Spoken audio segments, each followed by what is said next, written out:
L'Ajuntament de la Pobla ha presentat a Brussel·les el Pla d'Acció per a l'Energia Sostenible i l'Estalvi Energètic, un projecte al que es comprometia l'any passat dins el Pacte Europeu d'Alcaldes. L'objectiu, que per 2020 s'hagi reduït el consum elèctric en un 20%, que el 20% de l'energia que es consumís siga renovable i baixar un 20% la contaminació. Amb el pla d'acció elaborat per l'Ajuntament es posa damunt la taula la situació actual i els passos a donar per millorar l'eficiència. En aquest sentit, el consum que tenen les faroles del carrer és la principal despesa elèctrica que fa l'Ajuntament de la Pobla. Reduir-lo no només ajudaria a la butxaca del consistori, sinó també contribuiria a complir amb el compromís amb el medi ambient. En els últims anys, les inversions en enllumenat públic s'han encaminat a reduir el consum. A tot el casc urbà s'han instal·lat reductors de llum. El que fa el pla que nosaltres presentem en Brussel·les és dir a on podíem ahorrar i de quina manera.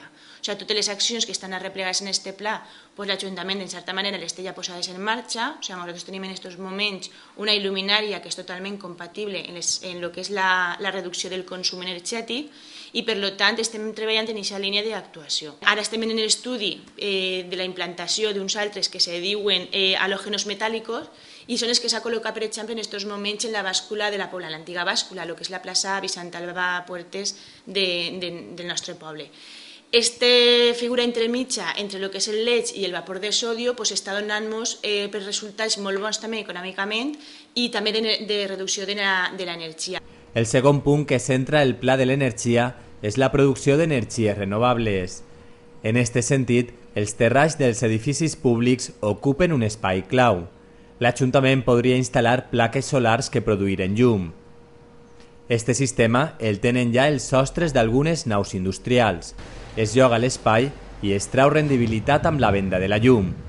El problema és que els canvis legals recents fan que la inversió siga més difícil d'amortitzar i les empreses paguen poc per estos espais.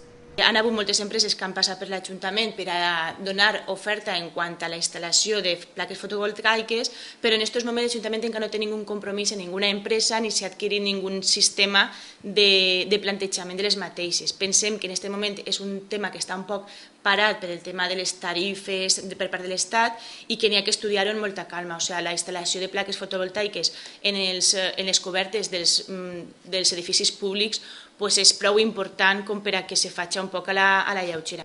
El pla de l'energia es completarà ara amb el pla de mobilitat sostenible que servirà per reduir la contaminació. Encara s'està elaborant, però des de la regidoria de Medi Ambient han destacat quina és la línia principal. Encara que el pla no estigui finalitzat al 100%, sí que és de veres que nosaltres, per exemple, tenim clar que el camí està en la utilització de transport que no siguin contaminants, bàsicament la bicicleta, i que això, el foment de la utilització de la bicicleta, ve donar per la construcció i per el desenvolupament de vies de carrils bicis. I en aquest aspecte també s'està treballant, vull dir, carrils bicis... El pla de mobilitat ha de servir per reduir un 20% les emissions actuals de CO2 a l'atmosfera.